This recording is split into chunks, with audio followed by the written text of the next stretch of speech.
May panibagong bahas presyo sa Pinoy Tasty at Pandesal bago magpasko. Narito report ni Julie Segovia.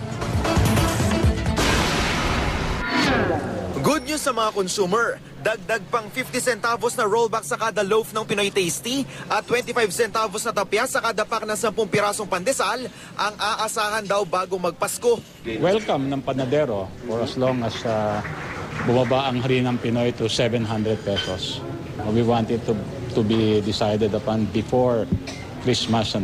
Siniguro rin ng DTI na mananatili ang itinakdang suggested retail price o SRP sa Noche Buena items hanggang matapos ang holiday season.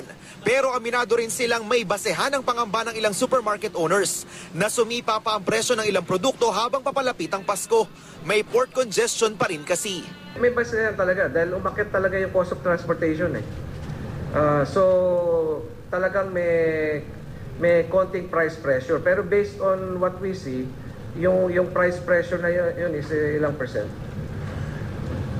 Kung sa 3 to 5%? Less than 3%.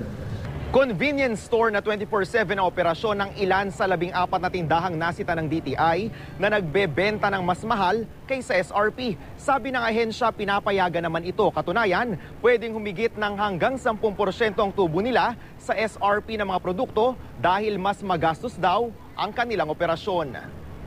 Sa kaso ng tindahang ito sa Quezon City, tanggap naman daw ng DTI ang paliwanag ng may-ari kung bakit lagpas sa SRP ang benta ng ilang Noche Buena products. Pero kailangan pa rin nilang siyasatin.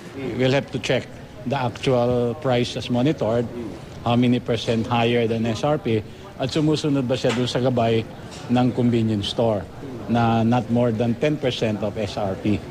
Sa mga naghahanap naman ng abot kayang produkto, umarangkada na ang diskwento caravan ng DTI na alay sa mga mamimili ngayong Pasko. Hanggang 50% discount ang pwedeng makuha rito.